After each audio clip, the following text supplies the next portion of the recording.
आइए जानते हैं दिमाग में नकारात्मक विचार क्यों आते हैं। संपूर्ण और प्रभावी व्यक्तित्व की जब भी बात होती है तो ज़हन में एक स्वस्थ शरीर और स्वस्थ मन की छवि ही आती है। यानी केवल शरीर के सुडौल और स्वस्थ होने की स्थिति ही व्यक्तित्व को बयान नहीं करती है, बल्कि आपका स्वभाव और व्यवहार भी इसमें शामिल होता है। मन में आने वाले विचारों की प्रकृति ही तय करती है कि आप किस प्रकार के व्यक्तित्व के धनी हैं। दिमाग में आने वाले विचार दो तरह के होते हैं।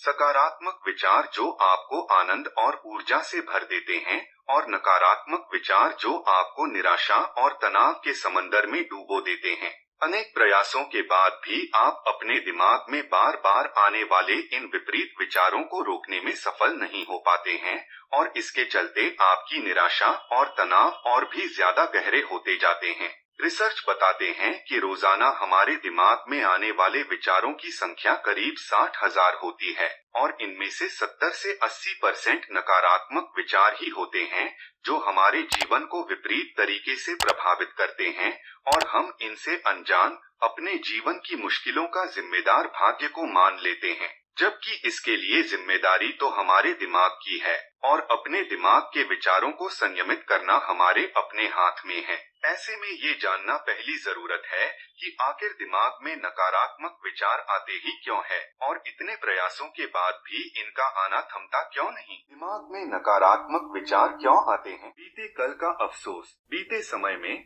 कई बार जाने अनजाने में कुछ ऐसी गलतियां हो जाती है जिन पर आपको आज भी अफसोस है। ऐसे में जब भी उन बुरे अनुभवों जैसी स्थिति आपको वर्तमान में दिखाई देती है, तो आप भूल जाते हैं कि वो समय बीत चुका है, और उससे जुड़ा पछतावा आपको निराश और बेचैन बना देता है। इसलिए उस एक ख्याल से जुड़े ढेरों नकारात्मक विचार आपके दिमाग पर हमला कर देते हैं, जिन्हें काबू करना आपके बस में नहीं रहता, क्योंकि उस समय ग्लानि के कारण आप काफी कमजोर महसूस कर रहे होते हैं। इससे छुटकारा पाने का यही तरीका है कि आप अपनी बीती गलतियों को न दोहराने का वादा खुद से करें, और अपनी उन भूलों से सीख लेकर आगे बढ़ने का लगातार प्रयास करें। वर्तमान की चिंता, इसे इंसानी प्रवृत्ति कहा जाए या ज्यादा विवेक होने का नुकसान। अन्य जीवों की तुलना में इंसानों में ज्यादा विवेक होता है, और सोचने समझने की शक्ति भी अधिक होती है, जिसका फायदा हर इंसान अपने हर कदम पर उठाता भी है।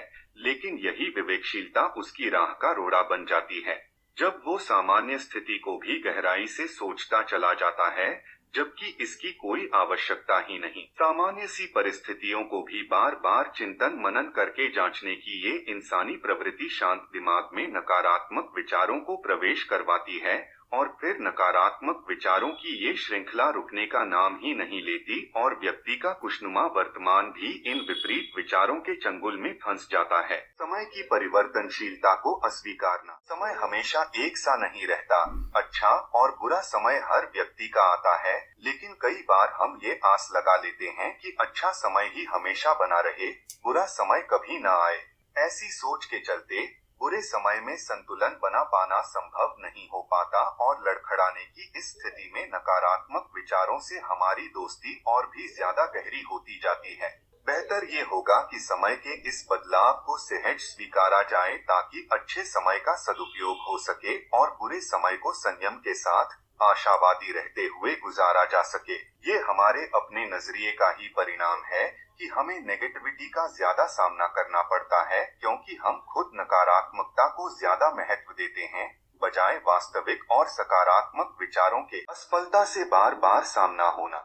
आप भले ही अपनी तरफ से पूरा प्रयास करते हो, लेकिन फिर भी आपको असफलता का ही सामना करना पड़ा है, वो भी कई बार। ऐसे में थककर निराश हो जाना स्वाभाविक है, और निराशा की इस स्थिति में नकारात्मक विचारों का आपके दिमाग में दौड़ना भी एकदम सामान्य ही है। इस निराशा के दौर को लंबे समय तक रखने की बजाय आपको जरूरत है फिर से खड़े होने की और नए सिरे से प्रयास करने की। इस बार अपनी कमियों को सुधार कर फिर से जुट जाने की, क्योंकि आप जानते हैं कि प्रयास ही सफल होते हैं।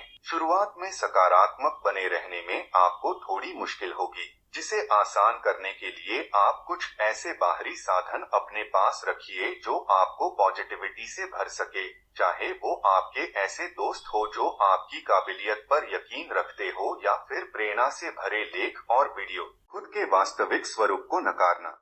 प्रत्येक व्यक्ति चाहता है कि वो परफेक्ट ही दिखे, चाहे लुक्स हो, करियर हो या कंप्लीट पर्सनैलिटी। हम जहाँ जाएं वहाँ सिर्फ हमारी प्रशंसा ही हो, लेकिन ऐसा होना तो संभव नहीं है और न ही ये संभव है कि हर व्यक्ति परफेक्ट हो। ऐसे में जब हमें अपने लुक्स, स्वभाव या व्यक्तित्व के बारे में बाहरी दुनिया से वास्तविकता का पता चलता है तो इसे स्वीकारना आसान नहीं होता और इससे पैदा होने वाली हीन भावना हमारे दिमाग पर हावी हो जाती है। इससे बेहतर तो यही होगा न कि हम अपने आप को अपने वास्तविक स्वरूप में स्वीकार लें और फिर अपने अच्छे व्यवहार से दुनिया को प्रभावित करें।